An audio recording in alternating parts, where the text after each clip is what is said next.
3, 2, 1, valendo.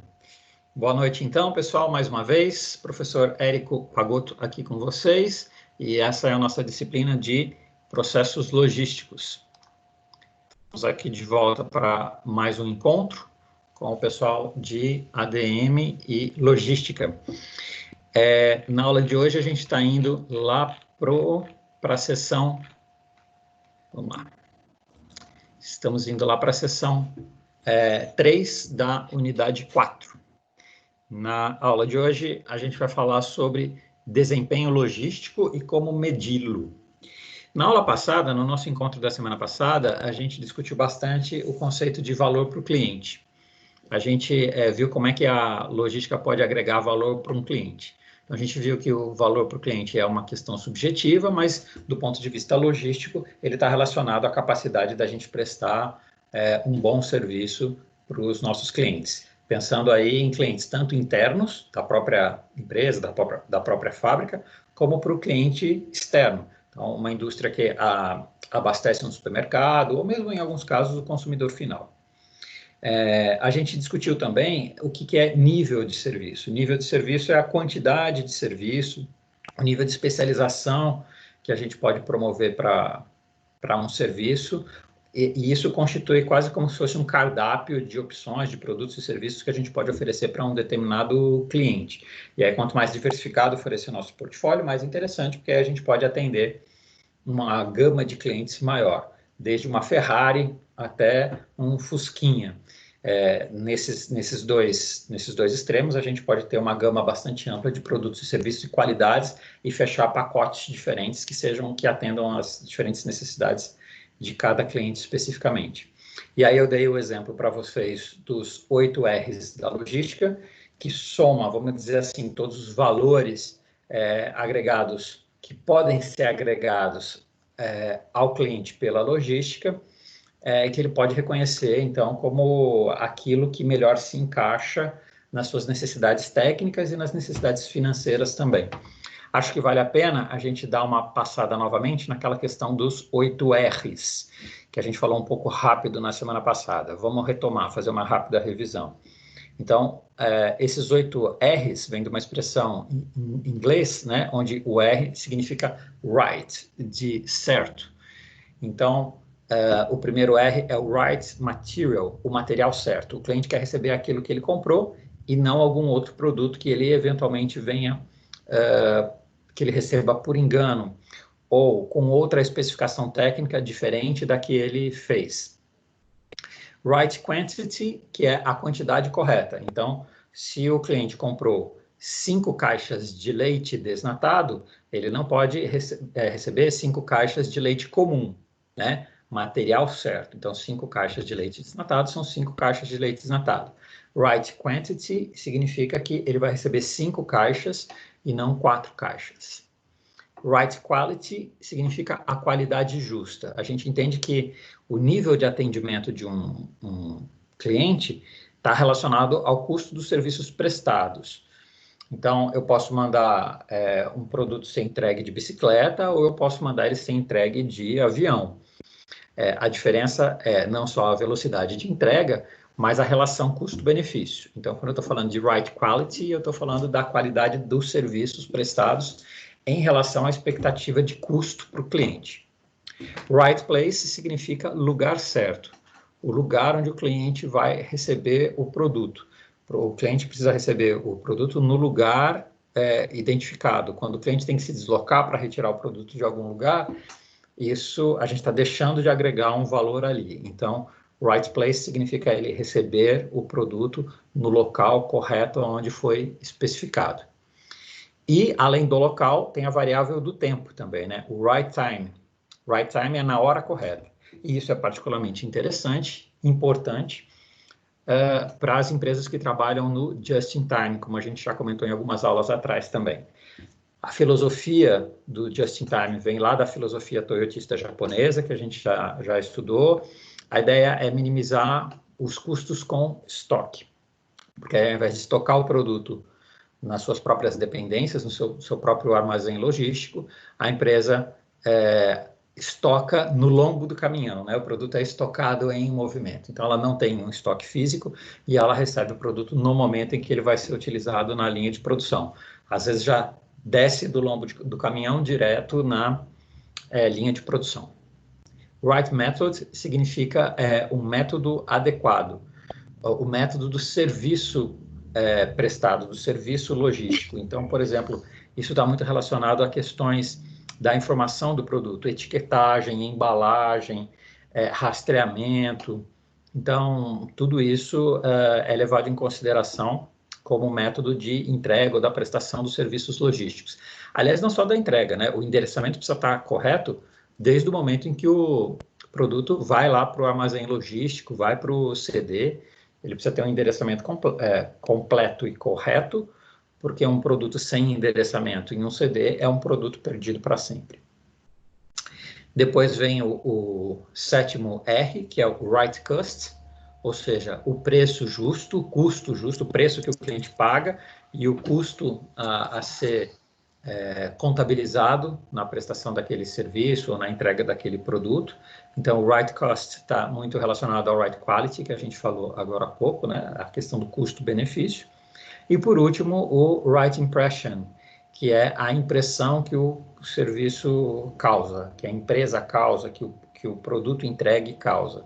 Não basta ele atender todos esses requisitos, mas não passar uma imagem de segurança, de confiabilidade. Isso está muito relacionado àquela questão dos 5 S's, da aparência, da limpeza, da organização, da forma como é feito o atendimento, dando total atenção ao cliente. Então, todo cliente merece atenção, não quer dizer que todo cliente vai ter prioridade, a gente pode estabelecer critérios de prioridade, estabelecer prioridades na entrega, por exemplo, quando o caminhão sai para fazer uma rota, é uma questão logística, uma questão de otimização da eficiência e dos custos. Então, nem todo cliente vai ter prioridade, mas todo cliente merece ser atendido com qualidade e respeito. Então, esses são basicamente da logística. Esses são os pontos onde a logística agrega valor, naquelas três principais pilares da logística, que é a estocagem, o transporte e o serviço de informação ao cliente ou consumidor. Então, isso tudo a gente falou um pouco na aula passada. Estou só retomando isso com vocês, porque esse nível de serviço que eu falei aqui é a combinação ideal que caiba no bolso e que satisfaça o cliente em relação aos serviços que vão ser prestados pelos operadores logísticos. E isso é agregar valor para o cliente, ok? Ficou claro isso na aula passada para vocês? Está tranquilo? Tranquilo, professor. Conceito de valor, conceito de nível de serviço. Tranquilo. Bom, hoje a gente vai falar sobre desempenho logístico. Então, se vocês entenderam o que são esses serviços e o que é um nível de serviço, hoje a gente vai falar sobre como é que a gente mede essa coisa, como é que a gente mede a qualidade do serviço, como é que a gente mede esse valor que a gente está falando que a gente agrega para o cliente. Porque uma coisa é eu vir com um discurso muito de propaganda e falar que a minha empresa fornece os melhores produtos e serviços, somos os melhores em prazo, em custo, blá, blá, blá. Outra coisa é provar isso. Então, o que a gente fala não tem valor se a gente não puder provar. A logística trabalha, sobretudo, com dados e fatos, e não apenas com discursos. Então, a gente vai conversar um pouco na aula de hoje sobre essa história do desempenho logístico, tá? Bom, para a gente começar a falar sobre isso, a gente precisa, primeiro, entender que a gente não vive num mundo perfeito. Não dá para fazer um trabalho que seja 100% perfeito, isento de falhas, isento de riscos. Então, todo trabalho envolve algum nível de incerteza, envolve algum nível de risco, e é importante que a gente conheça quais são esses riscos, quais são as possíveis falhas às quais a gente está sujeito, para ser capaz de solucionar os problemas, de antever os problemas antes que eles aconteçam e solucionar eventuais problemas que venham a acontecer de fato. Esse é o principal diferencial para os operadores logísticos, a capacidade de aprender com os erros, e contorná-los e evitar que eles se repitam, né? Nesse sentido, a gente pode ver as falhas e os problemas como uma oportunidade de melhoria. A essa altura do campeonato, acho que já está todo mundo sabendo que a melhoria contínua é um mantra para todas as empresas de todos os setores hoje. Não existe nenhuma empresa boa o suficiente que não possa melhorar, até porque tudo muda o tempo todo, mercado muda, clientes mudam, tecnologias mudam, novos concorrentes chegam e a gente precisa rever a nossa política de preços, fatores econômicos que a gente não controla atuam o tempo todo, então a melhoria deve ser contínua. E aí as falhas, os problemas, os defeitos na prestação do serviço, eles podem ser vistos como uma oportunidade de melhoria da gente rever os nossos processos internos e fazer uma reengenharia. Lembra, reengenharia significa fazer mais com menos. Além disso, adotar essa filosofia de melhoria contínua é uma das estratégias mais importantes para a empresa que deseja se firmar no mercado, se destacar perante a concorrência e ainda crescer e se desenvolver do ponto de vista organizacional. Crescer significa atender mais clientes, movimentar mais cargas, significa fazer mais viagens, fazer mais transações. E se desenvolver do ponto de vista organizacional significa atender mercados diferentes, atender regiões geográficas diferentes, significa prestar uma gama de portfólios, ou seja, elevar o nível de serviço para novos níveis que hoje a gente ainda não é capaz de atender demandas internacionais, enfim, diversificar o nosso portfólio de atuação, ok? Como que acontece esse processo de melhoria contínua? Então, pensa o seguinte, é uma empresa iniciante no mercado, ela presta o serviço pela primeira vez e tem uma expectativa, o cliente tem uma expectativa do nível de serviço desejado. Aqui a gente tem uma zona de tolerância do cliente aos nossos erros. E aqui a gente tem em amarelo o serviço que seria adequado. Conforme a gente vai repetindo o número de transações, essa zona de interferência ela tende a ir diminuindo com o avanço nas práticas de trabalho. E aí, os clientes que eventualmente são perdidos, que caem para fora dessa zona de tolerância, eles precisam ser recuperados pelos serviços de marketing. Até que essa zona de tolerância ela fique tão pequena que ela desapareça. Ou seja, aqui no ponto final, a gente teria um serviço de recuperação, um serviço desejado, um serviço adequado, exatamente como o cliente busca, né? Seria um portfólio mais adequado, com menor margem de erros, porque o cliente também passa a se tornar mais exigente, beleza? Então, o número de falhas, ele tem uma implicação sobre essa zona de tolerância que eu estou chamando aqui do cliente. Alguns clientes podem ser mais tolerantes a erros e outros menos tolerantes a erros. Do ponto de vista da empresa prestadora de serviço, do operador logístico, é importante que essas falhas elas sejam conhecidas, monitoradas, medidas e controladas para que a gente perca menos clientes e a gente precise gastar menos com esse serviço de recuperação de clientes perdidos, ok? Bom, essa melhoria contínua do ponto de vista da prestação de serviços logísticos significa que para poder tomar medidas preventivas ou corretivas, a gente busque a melhoria dos níveis de serviço. E isso é feito como? Avaliando a relação entre o previsto e o realizado, como eu falei na figura anterior aqui, né? Qual era a expectativa do cliente, qual era a expectativa do prestador de serviço e o que de fato foi entregue. Então, se eu estou falando que a gente vive num mundo imperfeito, quão imperfeito é o nosso serviço? E aí tem uma frase que eu gosto muito, que é essa que eu coloquei aqui para vocês, né? O que não pode ser medido, não pode ser gerenciado. O que não é gerenciado, não pode ser melhorado. E se eu não posso manter um constante processo de melhoria, em breve a minha empresa deixará de existir. Pensa um minuto nessa frase e vê se faz sentido para vocês.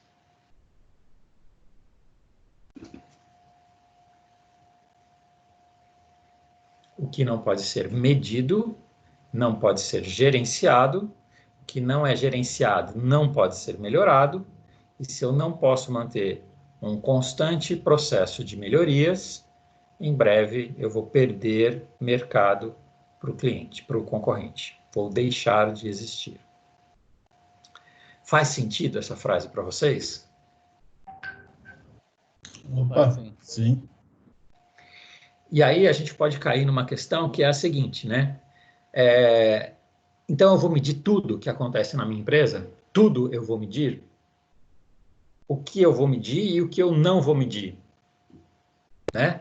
Porque senão eu acabo perdendo o foco do meu negócio e viro uma empresa de metrologia. Eu fico medindo coisas o tempo todo, fazendo estatística o tempo todo, e eu não sou uma consultoria de estatística, eu sou uma empresa de logística.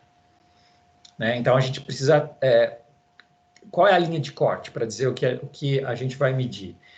Horas, o que a gente vai medir é o que a gente tem que gerenciar, é o que for mais crítico para a empresa, né?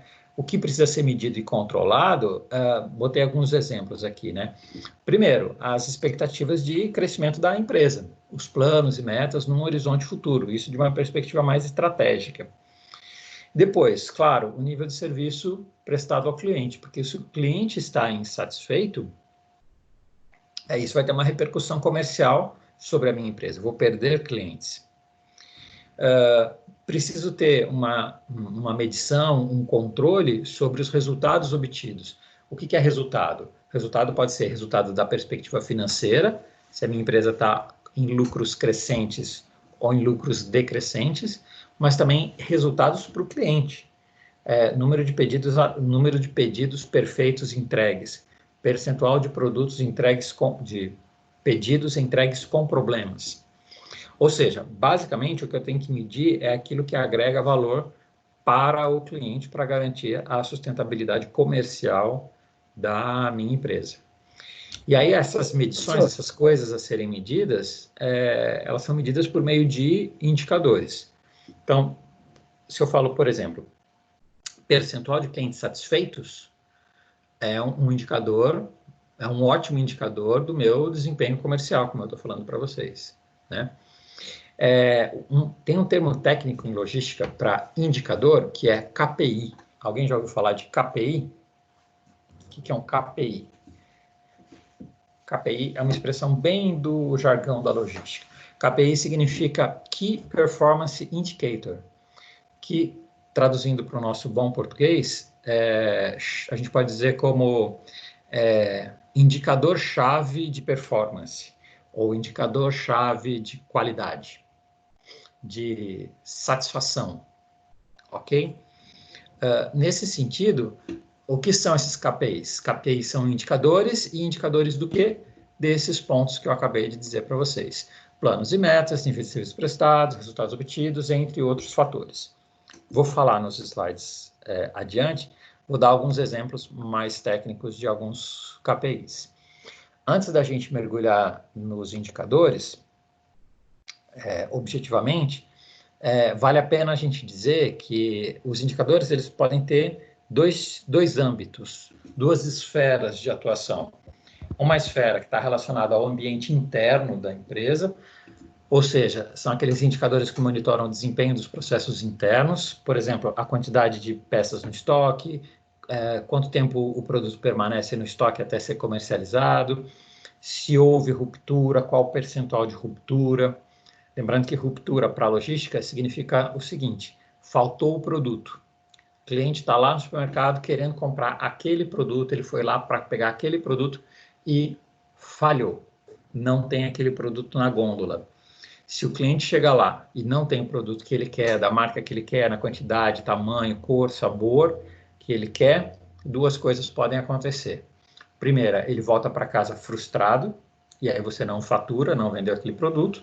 Ou, segundo, não encontrando o produto da marca que ele quer, ele vai comprar a marca do seu concorrente. E aí é pior ainda para você, porque além de você não ganhar dinheiro, o seu cliente, o seu concorrente ganhou um cliente.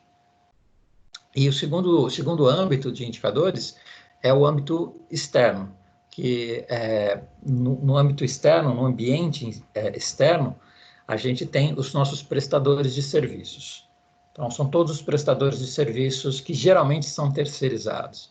Então, prestadores de serviços de armazenagem, de expedição, de transporte, de embalagem, de prestação de serviços administrativos, por exemplo, uma empresa aduaneira que faz desembaraço de mercadorias relacionadas ao comércio exterior, etc.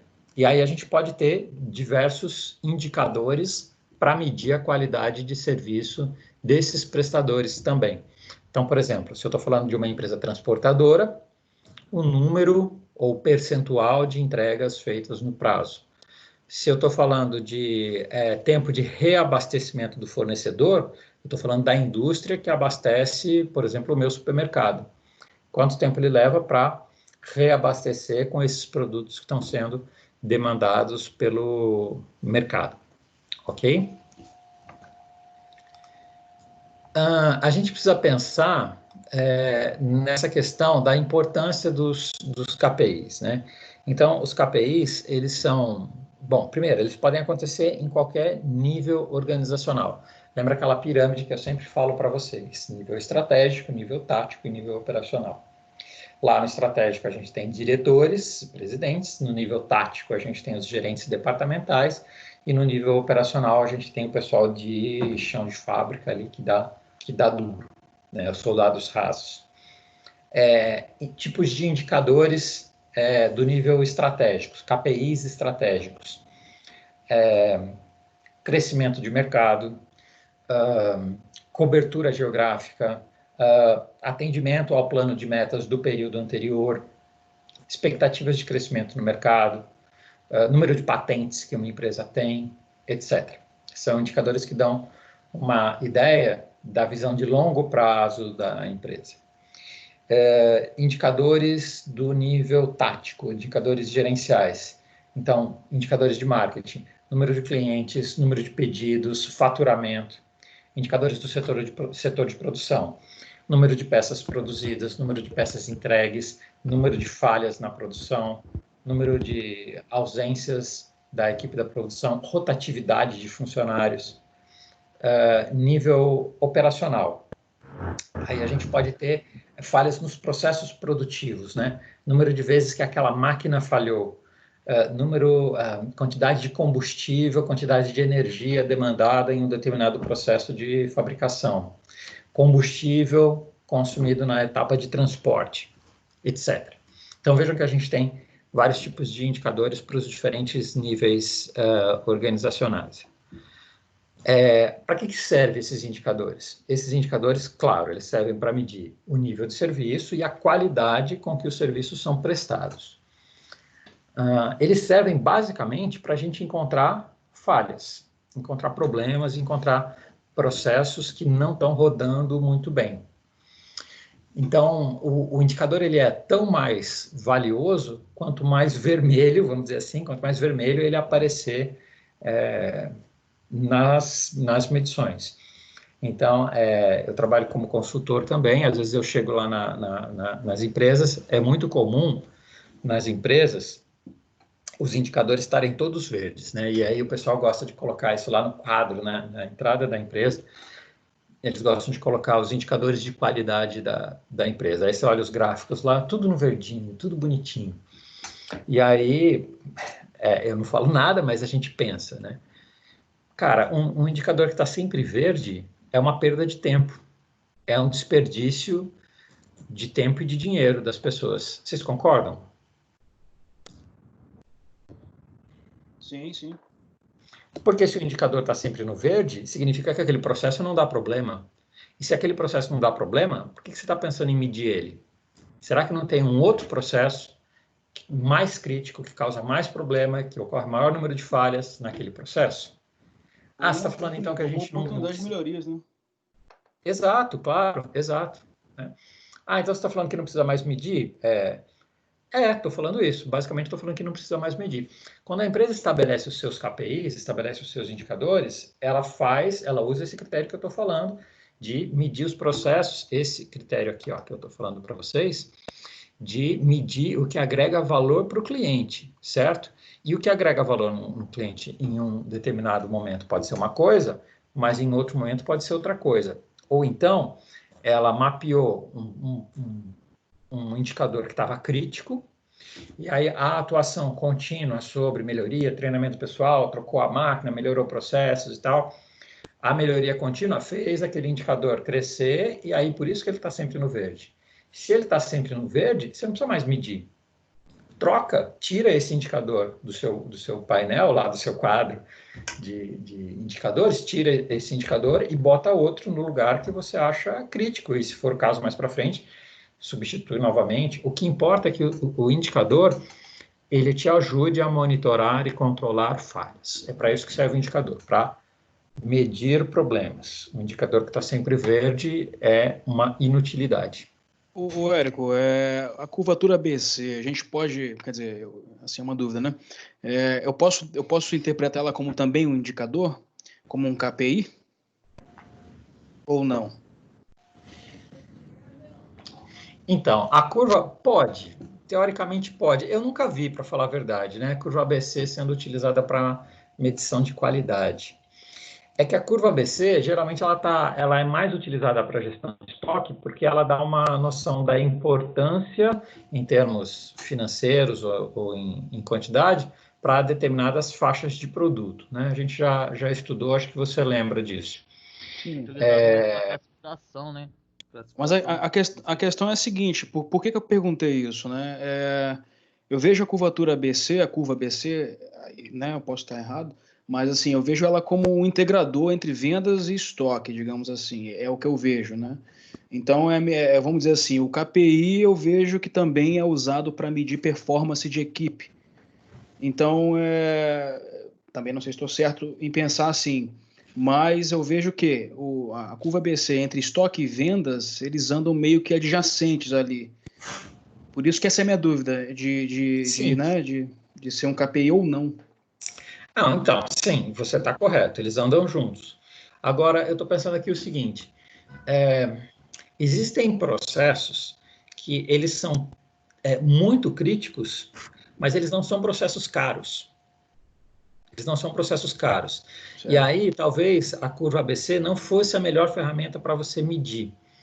Então, vou dar um exemplo. O tempo que uma carga leva entre sair do caminhão, ser desembalada e ser colocada na estante, certo? Ser colocada lá no seu endereço correto, no depósito. Esse é um processo que não é um processo caro, é um processo barato, mas ele é um processo crítico.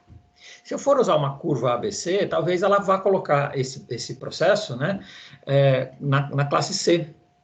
Entendi. E aí, pode ser que isso seja crítico para a minha empresa, porque se eu sou uma empresa de cross-docking, por exemplo, onde eu tenho uma movimentação constante, esse processo de desembalar, o pour-out, que eles falam, né, pour-out, esse processo de desembalar, ele se torna crítico mesmo sendo um processo rápido e barato.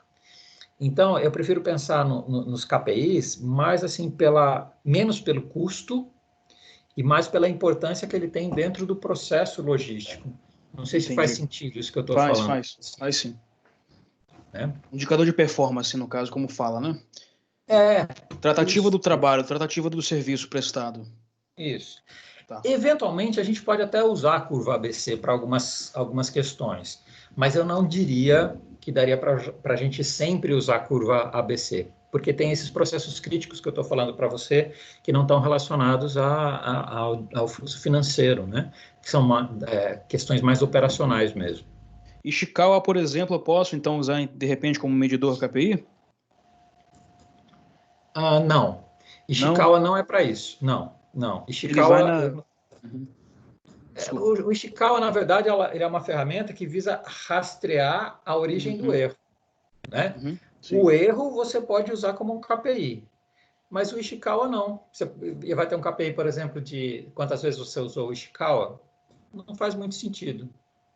Porque por ele ser, né, o Scal é o cara da espinha de peixe, né, que chega ali a achar o erro raiz, né, a tratar não parcialmente, mas como total. Então, assim, chegando num erro ali que seja a base do problema, e ali eu identificando e tratar, fazer uma tratativa mesmo ali em cima daquele erro para não se repetir, imaginando assim equipe, vamos dizer assim, uma equipe é a causa do início desse erro, seja por processos ou sistêmicos, né? Então então eu não posso ver isso como um KPI também? O erro, sim. O Ishikawa, não.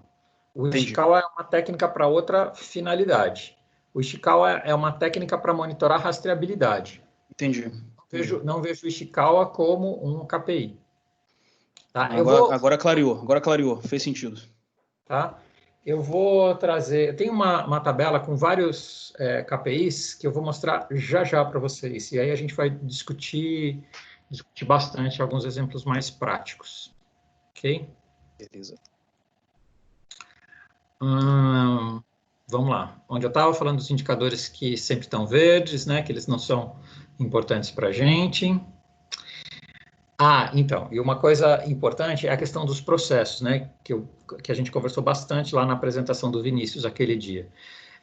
Os indicadores, eles servem para apontar onde estão os pontos críticos, onde tem sinal vermelho. E aí, para isso, ele é muito eficiente. Agora, o indicador, ele não diz por que está vermelho. Nenhum indicador diz por que está vermelho. A origem do problema, ela vai vir, é uma função do gestor logístico, do gestor operacional. E é o gestor que precisa conhecer o processo, e aí ele precisa ler e interpretar o indicador.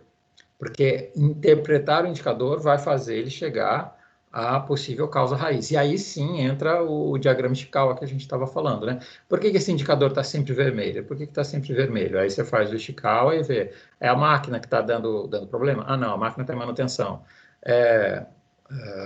Falha no treinamento das pessoas? Tem muitas pessoas novas nessa equipe, elas não receberam treinamento ainda. Então, nesse sentido, você pode usar uma ferramenta para rastreabilidade. Mas isso é uma função do gestor, interpretar os indicadores, saber o que aqueles indicadores representam. Isso é uma coisa que máquina nenhuma no mundo nunca vai fazer. Nenhuma inteligência artificial nunca vai fazer isso. Porque o conhecimento sobre os processos, ele é da natureza humana. E daí, reforço mais uma vez a importância da gente trabalhar, conhecer bem, profundamente, os processos logísticos de uma empresa. Ok? Bom, pensando, então, em indicadores de desempenho, lembra, falei para vocês dos indicadores internos e externos. Vou dar alguns exemplos de internos e alguns exemplos dos externos. Vamos começar falando primeiro dos internos. Basicamente, são 4 áreas de atuação da logística que a gente pode medir os indicadores. O atendimento de pedidos, a gestão de estoques, gestão da armazenagem e gestão do transporte, ok? E aí eu fiz uma lista de KPIs para essas 4 áreas. Vamos começar primeiro por pedidos do cliente. Então, vamos lá. Aqui tem uma lista. Essa tabela está organizada da seguinte forma. Aqui na primeira coluna, a gente tem o indicador de desempenho. Por exemplo, número de pedidos perfeitos. Lembra que a gente conversou um pouco sobre pedidos perfeitos na aula passada? Número de pedidos perfeitos. Aí, na tabela tem a descrição. O que é um pedido perfeito? É a taxa de pedidos sem erros em cada estágio do pedido do cliente. Deve considerar cada etapa na vida de um pedido. Como é que a gente calcula? O percentual da acuracidade do registro do pedido vezes o percentual da acuracidade na separação do produto, vezes o percentual de entregas no prazo, vezes o percentual de entregas sem danos, vezes os pedidos faturados corretamente. No Brasil, esse indicador ele deve girar em torno de 70%. Essa fórmula aqui eu coloquei para vocês, só para vocês terem uma ideia, tem várias formas da gente calcular produto perfeito. Essa daqui é a mais usual, mais utilizada, mas não é a única. gente vai voltar a falar sobre essa fórmula alguns slides ali à frente, a gente vai fazer até um exercício sobre isso. Mas o que vocês precisam entender sobre o produto perfeito? Que tem diversas variáveis que compõem o que a gente chama de um pedido perfeito, tá? Outro tipo de indicador de desempenho de KPI, bastante utilizado na área de logística, é o percentual de pedidos completos e no prazo, que no jargão da logística a gente chama de OTIF. OTIF, não sei se vocês lembram, a gente já falou sobre isso, significa On Time in Full. On time, o produto foi entregue na hora combinada, e in full, o produto foi entregue completo. Então, naquele exemplo que eu dei para vocês, se eu pedir 5 caixas de leite, eu quero receber 5 caixas, não quero receber 4, não quero receber 6. 5 caixas são 5 caixas, né? Então, percentual de produtos OTIF. O que é produtos OTIF? Tem a descrição aqui. Corresponde às entregas realizadas dentro do prazo e atendendo às quantidades e especificações do pedido. Então, como é que a gente calcula? O número de entregas perfeitas dividido pelo total de entregas realizadas. E aí, aqui, a gente pode ter padrões de práticas diferentes. A gente pode classificar os nossos clientes em classe A, classe B e classe C, certo? Quando você faz uma compra em um site de e-commerce qualquer, normalmente o site que está vendendo, ele te dá a opção de como você quer receber a carga, certo? Para você receber no mesmo dia é uma taxa, para você receber em uma semana é outra taxa, para você receber em 20 dias é uma taxa mais barata. Então, isso é aquela classificação ABC.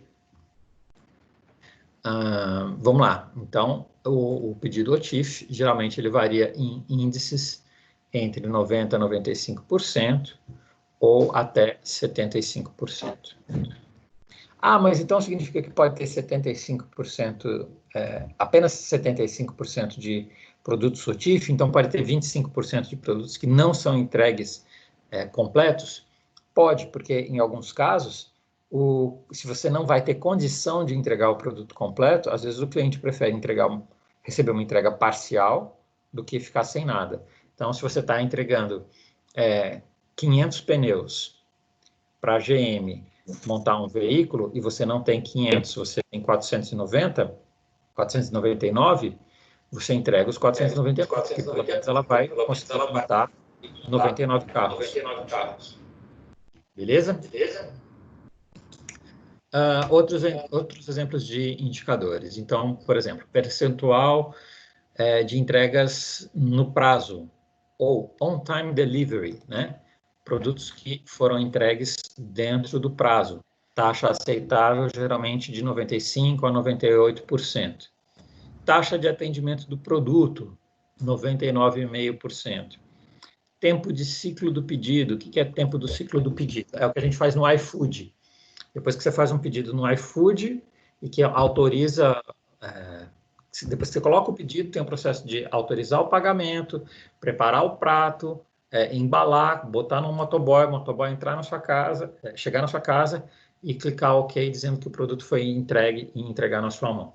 Esse é o ciclo do pedido, né? Desde a hora em que o pedido chegou até o ciclo todo que ele percorreu. E aí, essa tabela que eu estou dando é um exemplo de como a gente pode criar um KPI.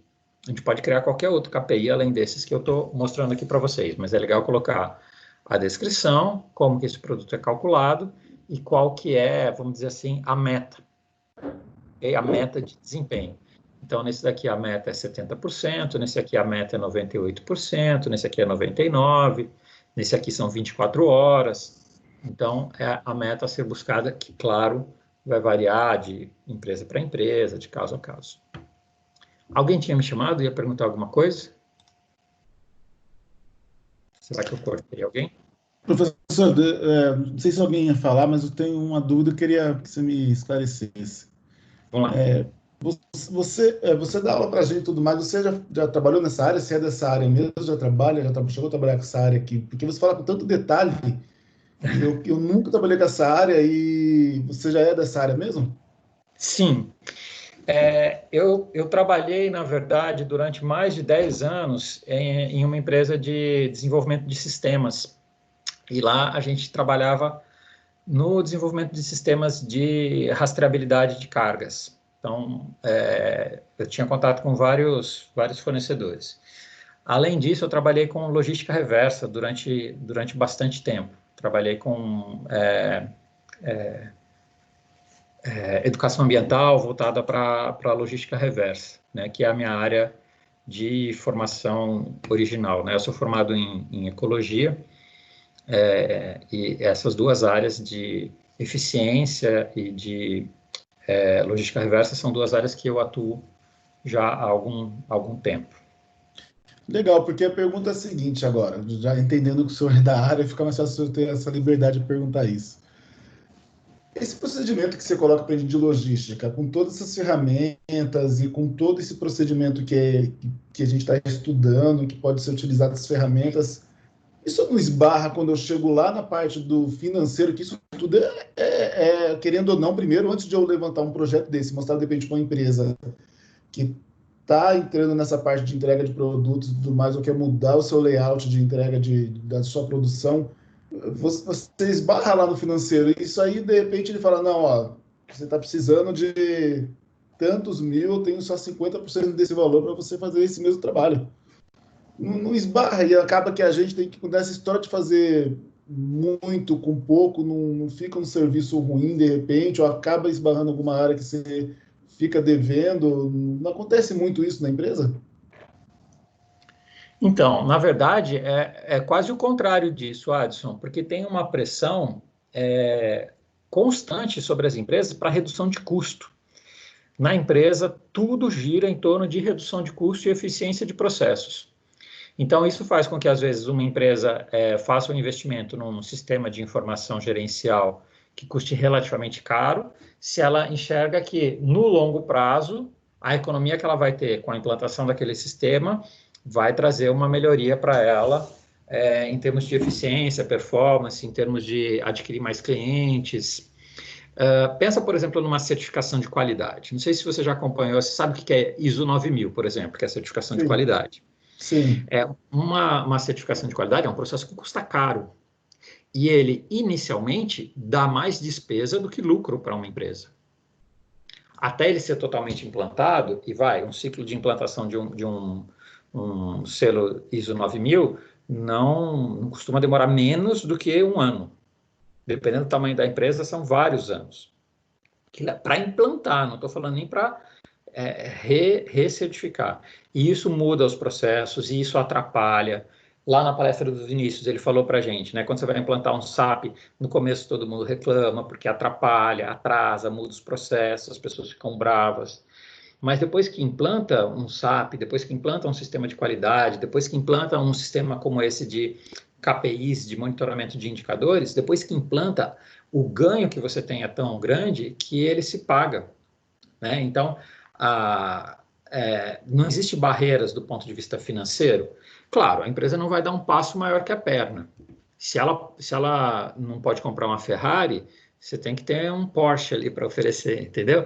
Você vai oferecer o remédio de acordo com a dor que a empresa sente. Às vezes uma empresa não consegue implantar um sistema completo de gestão de KPIs, mas ela consegue implantar 1 ou 2 indicadores por área. Beleza, começa assim, já tem uma pequena melhoria. E assim vai indo e vai aumentando o número de KPIs, e vai aumentando o número de departamentos e de funções. As coisas acontecem de forma incremental, ok? Isso que você acabou de me explicar é até legal entender, porque eu trabalho com uma bandeira que é a Ticket. A Ticket, você sabe que ela trabalha com uma gestão de frota, ou seja, né, a empresa ela sabe exatamente quanto ela colocar de combustível, quanto que ela vai, por exemplo, um caminhão faz daqui para de São Paulo para Bahia, e na volta, quanto vai gastar de pedágio, quanto vai gastar de pneu, ela sabe quanto isso gasta junto com essa prestação de serviço da Ticket, por exemplo. E a Ticket, olha que interessante, em 2010, ela simplesmente falou assim, ó, quero colocar o ISO 14001. Esse ISO 14001 é aquele que é para ambientalista, que é aquela parte que é tirar aqueles tonéis de combustível que era feito de ferro e colocar um outro tonel que dá para colocar ali na terra, não vai ter problema, não vai infectar o meio ambiente e tudo mais. E o que ela fez? Ela falou assim, ó, só vamos trabalhar agora. Ela já trabalhava com todo mundo, com todo tipo de posto. O que ela fez? Ó, vamos trabalhar agora só com posto com bandeira, ou seja, Shell, BR, e todo posto bandeira branca a gente vai tirar a nossa marca. Eles foram lá e descredenciaram esses postos. Ó, a gente não vai mais enquanto você não estiver com esse ISO 14000 no seu posto. A gente só trabalha com você. Ela perdeu, acho que 65% dos clientes dela para poder fazer isso. E hoje ela é a única bandeira do mercado que tem esse ISO 14000 e que todo mundo tem essa garantia, esse selo que pode fazer com a Ticket, que ela está dentro desse nível de atendimento e as empresas confiam, né? Passaram a confiar nela e os postos estão tudo... Ou eles, na verdade, se adaptam ao que a Ticket quer, que é esse 14.000 que as empresas também querem, né? Ou então não compra combustível com eles não podem ser credenciados. Sim. Nesse caso, especificamente, é porque a certificação ISO 14000, a família ISO 14000, eles preconizam que quem é certificado ISO 14000 não pode comprar de uma empresa que não seja. Né? Então, ela tem duas opções. Isso é para certificação. Se o auditor chegar lá e sabe que você tem um fornecedor que não é certificado, isso dá um registro de não conformidade. Isso pode fazer com que você perca o seu selo. Perder o seu selo significa perder todo o investimento de grana que você fez. É verdade. Então, é um critério da certificadora. E eles fazem isso justamente para garantir a certificação da cadeia. Porque o ISO 14000, ele não olha só a empresa, ele olha, vamos dizer assim, o ecossistema de fornecedores e clientes. Tá?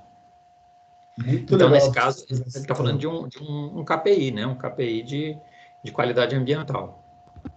Muito legal. Aí fica legal, fica uma explicação técnica. Eu não tinha nem como, às vezes, falar isso para o meu cliente, que me fala, mas por que você não quer me credenciar? Só porque eu sou bandeira branca, mas como é que você me explica isso? Eu não tinha nem como dar essa explicação técnica. Hoje, diante disso, eu vou até estudar um pouco mais essa relação para poder explicar melhor isso para o cliente, mas é uma explicação totalmente que hoje você explicando dessa maneira da família ficou muito mais fácil de entender. É isso. E aí, se é, por exemplo, um fornecedor que você não consegue substituir. Então, você deu o exemplo do posto de gasolina. Poxa, posto de gasolina tem vários. Se eu não quiser comprar com o posto da bandeira A, eu compro da bandeira B e beleza.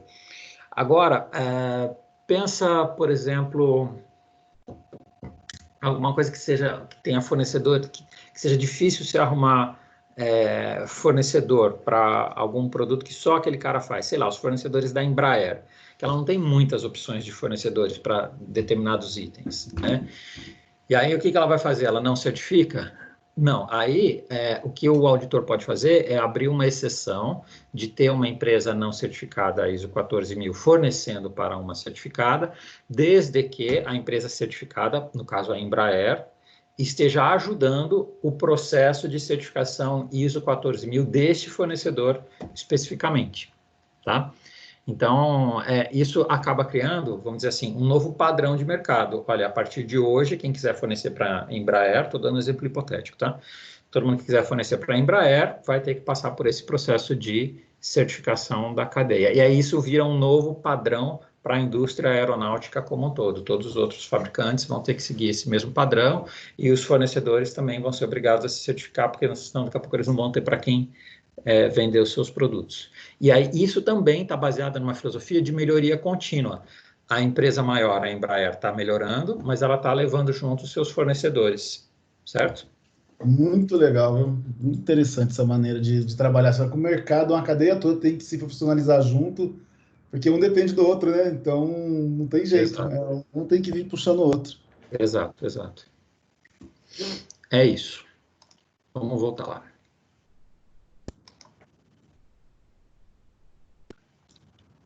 Bom, então eu trouxe essa tabela para mostrar para vocês alguns KPIs de atendimento ao pedido do cliente. Lembra que eu falei que são 4 áreas-chave: pedido ao cliente, estoque, armazenagem e transportes.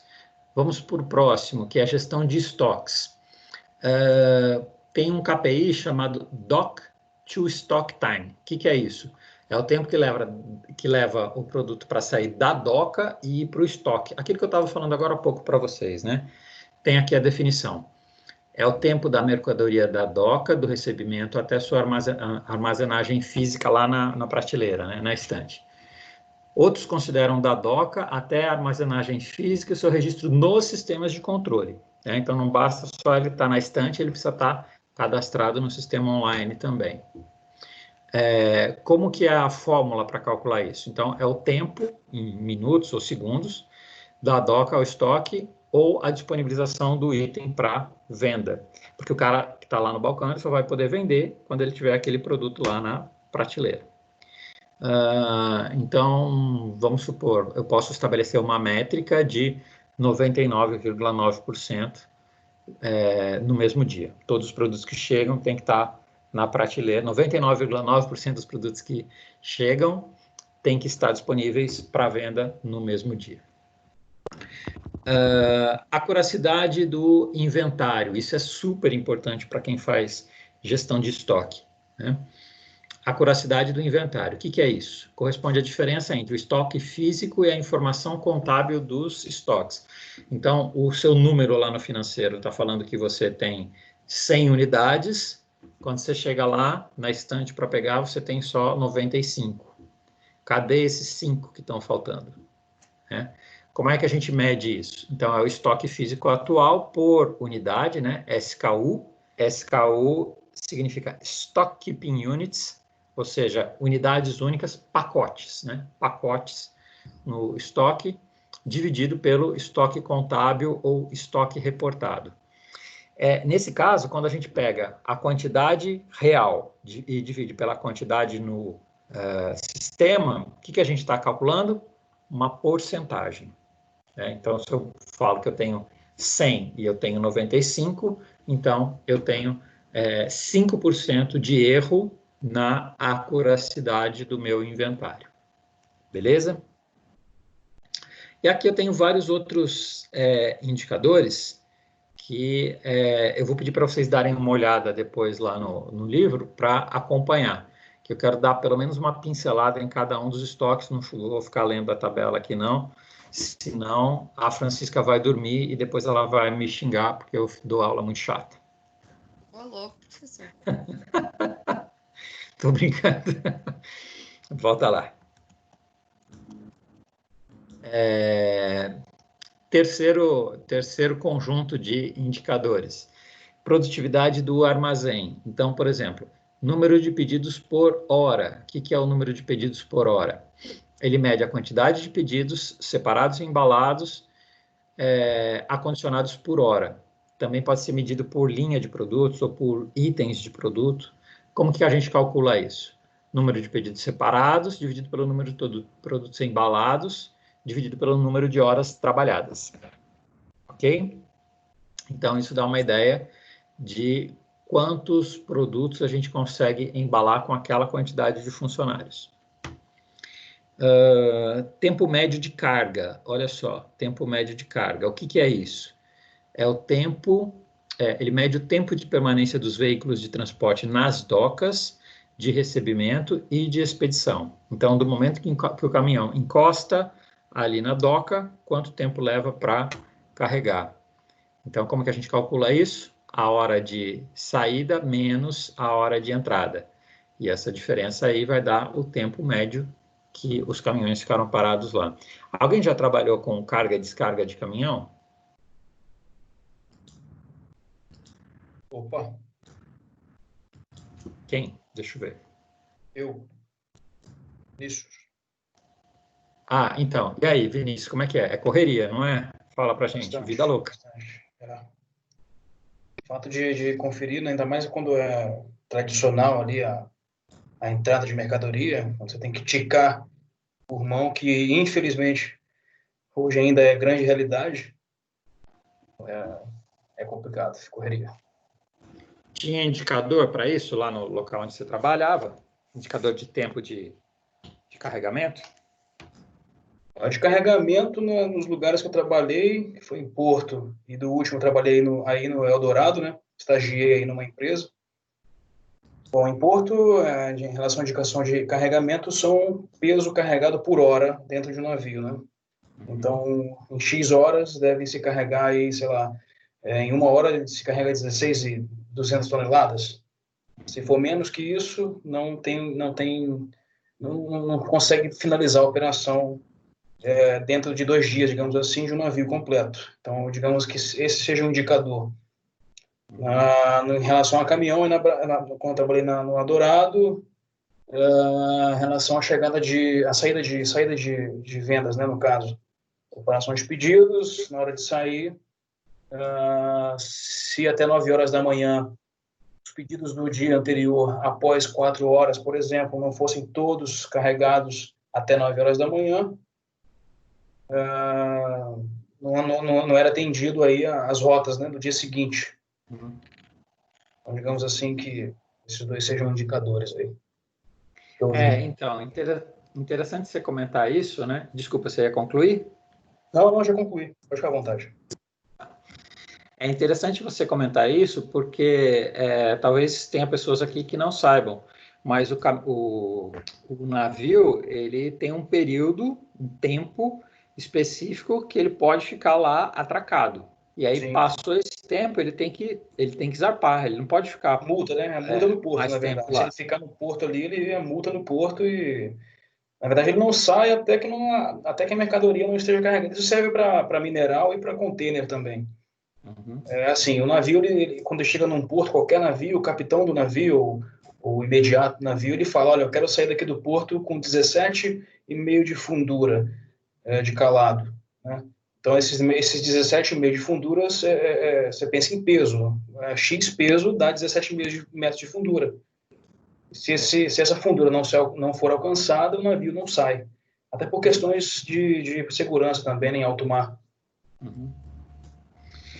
E tem o lance também de que, assim, se você atrasa o carregamento de um navio cargueiro, você atrapalha a fila, porque aquele navio, depois que ele sai ali do ponto de embarque da carga, ele já tem uma fila de outros esperando ele lá. Né? A gente só está acostumado a olhar a fila de caminhão que fica para entrar no porto, a gente não olha a fila de navio, porque eles estão lá no mar, né? Mas tem uma fila de navio esperando, ainda mais nos portos brasileiros, que são pequenos e não cabem, não tem muitos locais de atracação. Então tem uma fila lá esperando. Se um navio atrasa o seu carregamento, ele atrasa o da fila inteira. E quem está mais próximo da fila vai ser mais prejudicado. Existe um ponto neutro, na verdade, no porto. A galera que viaja de avião e tudo mais, quando vê aquele monte de naviozinho lá embaixo, parece que eles estão em linha reta, mas não, eles estão rodando, eles estão rotacionando ali num ponto neutro até conseguirem entrar dentro do porto, que no caso tem um navio carregando lá, né? Enquanto o navio lá não sair, eles ficam lá rodando, porque o navio em alto mar ele não pode ficar parado, ele tem que ficar rodando, ele tem que ficar com as máquinas ligadas, né?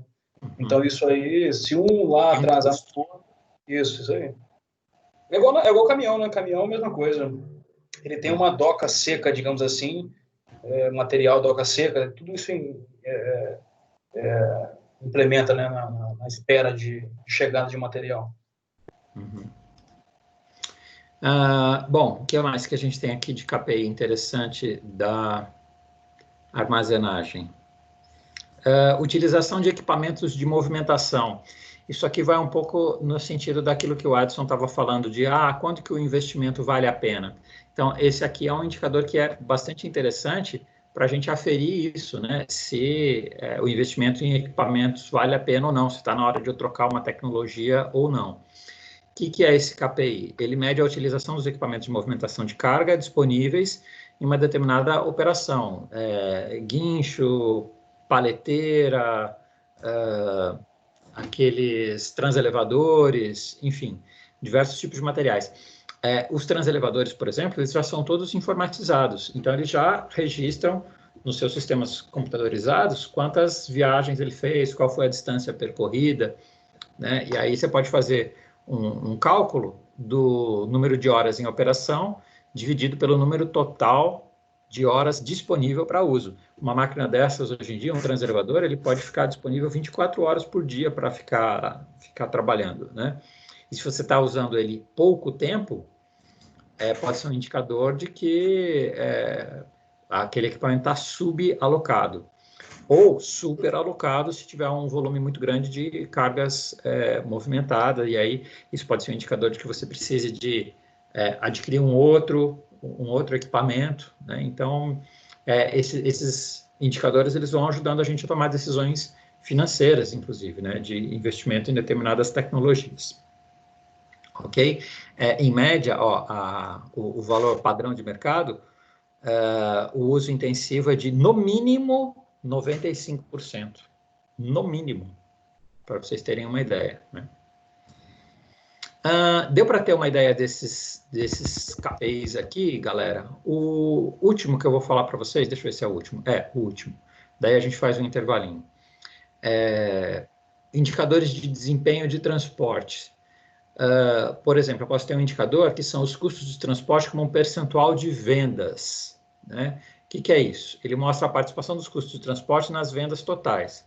Como que eu calculo? Eu divido o custo total dos transportes sobre o valor total das vendas. Fazendo essa conta, total de custos de transporte, total de vendas, ele vai me dizer quantos por cento a operação de transporte está comendo do valor que eu vendi, né? E aí a empresa pode definir qual é a sua meta. Às vezes, melhorar 1%, melhorar 2%, às vezes melhorar 0,5%, já pode ser interessante quando você trabalha numa escala muito grande, né? E essas melhorias, como eu estava explicando lá para o Adson, são melhorias incrementais. Você pode se propor a fazer pequenas melhorias de centavos, que no cômputo final vão dar um ganho de performance maior para a operação logística como um todo. Número de coletas no prazo, números de não conformidades em transportes, número de avarias no transporte. Então, vejam vocês que tem vários tipos de KPIs, de indicadores de qualidade na prestação do serviço logístico, certo? Então, a gente falou de transportes, armazenagem, estoque e satisfação do cliente, nível de atendimento do pedido do cliente. Beleza, pessoas? Claro, tranquilo até aqui? Show de bola. Beleza. Maravilha, então. Vamos fazer o seguinte, vamos tomar uma água, pelo meu relógio são 8h30, vamos fazer um intervalinho de 10 minutos, pode ser? Para a gente esticar as pernas, esticar os braços, tomar uma água, descansar um pouquinho, e a gente volta daqui a 10 minutos. Pode ser? Beleza. Tranquilo. Maravilha, então. Até já, galera.